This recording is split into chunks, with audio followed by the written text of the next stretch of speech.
आसन्तु आज खाइबा कदली भंडा तरकारी। नमस्कार सांग माने आपनको मो चैनल लीजा रंजित साहू को बहुत बहुत स्वागत। आज पतिदेव आनी आसीथिले कदली भंडा, बहुत बड़ साइज रो भंडाटी अछि। ताको वर्तमान मु खोल गुड़ी को ऊपर जो नाली खोल गुड़ी को मु छड़े नौची। छड़ेला परे तार जो फूलर पाखुड़ा गुड़ी को गोटे जगह को मु कलेक्ट करी नेबी। ताहा परे से पाखुड़ार काम हबो।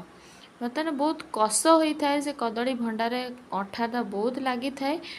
तो आस्ते आराम से हाथ में तेल लगे मुझे छड़े नौची। मोर ये प्रायतः छाड़ी गलानी सब जाक रेडी हो गला मोर फूलर पाखुड़ा गुड़िक। वर्तमान काम ता फूलर पाखुड़ार गोटे मझीरे गोटे धଳାर डेम्फ टाइप्र थाए सेटा को बाहर करवा आ तार गोटे धड़ा खोलपा तार तलपटे गोटे धड़ा खोलपा थाए सेटा को भल भाव में काढ़ी नवा ना सेटा कषा लगी थाए। मु बर्तमान पर धीरे धीरे सबुजाक फूलर से धड़ा अंतीटा को आ खोलपाटा को मु काढ़ी नेली। तापरे ताको भल भाव में धोई करी ताको छोट छोट पीस करे मु काटी नेबी।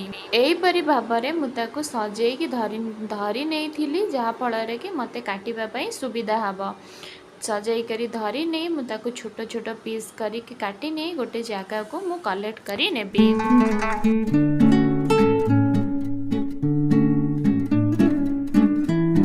आज्ञा कहले देखी कदलीर को अंशटा अदरकारी फूल ठारू पत्र ठारू फल ठारू तार मंजा पर्यंत सबुगुड़िक आमर दरकार रे आसी थाए। ये देखूँ मु आराम से ताको गोटे जगह को कटिंग करी फूलर पाखुड़ा गुड़ी को भल भाव में छोट छोट पीस करी कटिंग करी नहीं। वर्तमान आपको किछि समय पाई आमे सिझे नबा। सिझे कि तार जो कष पानी गुड़ी को आमे काढ़ी नबा। तापरे आमे तरकारी रे फूल जो पाखुड़ा गुड़ी को व्यवहार करवा नहेले कदलीटा आपण को भल भाव में जना बहुत कष होता है तो कषा लगे खाई हेनी कषा लगे। यहपरी भाव में मुझे बर्तन टे सिझे नहीं किसी समय फूल गुड़िक जमा भी पानी रे मेल्ट हेनी जिते भी सिझिले तो आप भल भाव में 10 मिनिट खंडे ताको सिझे नियंतु। एठी किछि लूण मु देई नउची लूण देला फल जल्दी कष पानी गुड़िक मोर बाहरी जीव। ताको छाड़ी देवी गोटे ढाकुणी कवर करिकी किछि समय पाई फुटिबा पाई मु छाड़ी देवी। ता भितरे मु एठी मसला रेडी करी नउची। मसला पाई मु नेइची 2टी पियाज 6 पाखुड़ा रसुण आधा इंची रे अदा गोटे टमाटो आउ राग पाई मु नेइची 3टी कंचा लंका। मु एठी कंचा लंका व्यवहार करूची बोली मोर तरकारी रे टिके कलर आसुनी लाल लाल नाली लंका यूज करले कलर आसीताए। तो कौन करवा देखी मोर मसला रेडी हो गला देखूँ मु ग्राइंडिंग करी नहीं। तापरे चलतु कदली फूलर कष पानी को आमे गोटे जगह को आमे ताको छाणी नबा।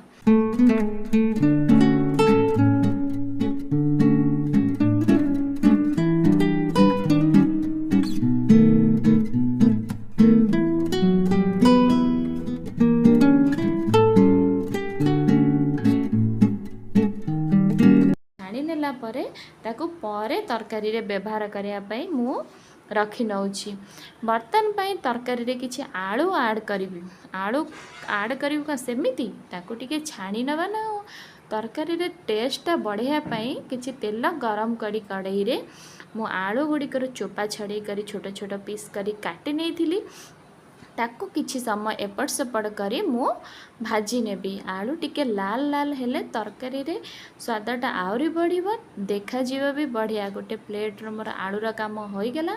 ताको मु 2टी छोट छोट आलू बा बेसी आलू मु नेइनी। तो बर्तन पाई मसला कषिबा मसला पाई तेल गरम करिबा तेजपत्र डालचीनी टिके दे देली जीरा सोरिष टिके मु फुटेई नेली। तापरे आसीबा बटा मसला पाखु। बटा मसला तो मु बाटी नहीं थी व्यवहार कौन सब करी आपको प्रथमे कही नहीं ताको सब गोटे चमच साहाय्य गोटे गोटे चमच करी आराम से मुझे ऐड करी नौची। आड करी नहीं ताकू प्रथमे 5 मिनिट पाई मु ताकू कसी नेबी तापरे तार स्वाद बढ़ाई लुण हलदी जहाँ आपण मसला आड करवा तापर आड करिया डायरेक्ट आपण लुण हलदी ये सब आड करंतुनी कंचा मसला को प्रथमे 5 मिनिट पाई मु कसी नौची। एठी हमर आलू किया आलू सब नहीं कि भागीस मसलार स्वाद अनुसार मो लुण रंग पाई हलदी आधा चम्मच धनिया पाउडर आधा चम्मच जीरा पाउडर आधा चम्मच गरम मसला किछि लाल मिर्ची मु तो कंचा लंका व्यवहार करछि कलर तरकारी कलर आसीबनी आउ किछि मिर्ची पाउडर चिली पाउडर दे ताकू बर्तन पे कसी नेली तापरे मोर जो फूल गुड़ी को मुझे छाणी करी रखी थी ताकू आड करी नेली भाजी आलू को मध्य ता देहरे आड करी नेली ताकू बर्तन पे कसीबा तो मसला मोर पूरा कसी होई नथिला मो अधा कसिकी ता देहरे सब आड करिछि आको आड कला परे आउ किछि समय मसला जेपरी भल भाबरे तेल छाड़ी नब सेई तेपळ पर्यंत मुझे भल भाव कसीबी मसलार देखंतु मोर तरकारी रे कलर चेंज हो आसिलानी तो मु एबे मोर मसला रेडी एबे तरकारी सिझिबा पई मु किछि पानी देई नउछि मोर तरकारी रे बेसी झोल रहइबनी सुखा सुखा तरकारी बनिबो सेही अनुसार मु पानी देई नउछि बस तरकारीटा सिझिबा पई आपण आपणक आवश्यक अनुसार आपण झोल अधिक टिके रखी पारंती नहे तो सुखा करि पारंती सेही अनुसार पानी मापी करी नियंतु पानी दे करी मु गोटे ढांकुणी किछि समय पई ताकू ढांकी नेली प्रायतः 10 मिनिट पई 10 मिनिट परे मु ढांकुणी टिके खोलिकी देखि नउछि मोर तरकारीटा आलू गुडी का सिझिलाणी कि एठी मोर तरकारी परफेक्ट बनी जाइए रेडी हो जाइए ताकू बर्तमान गोटे प्लेट को मु सर्व करी नेबी मोर तरकारीटा देखंतु केड़े सुंदर देखा खाया को भी बहुत टेस्ट होता खाई सारा पर आम पोस्ट करछु ताकू आपण जदि वीडियोटी भल लगुची ताले आम चैनल को सब्सक्राइब करंतु वीडियो को लाइक करंतु कमेंट माध्यम रे निश्चित आपण का मतामत जणांतु। जय जगन्नाथ।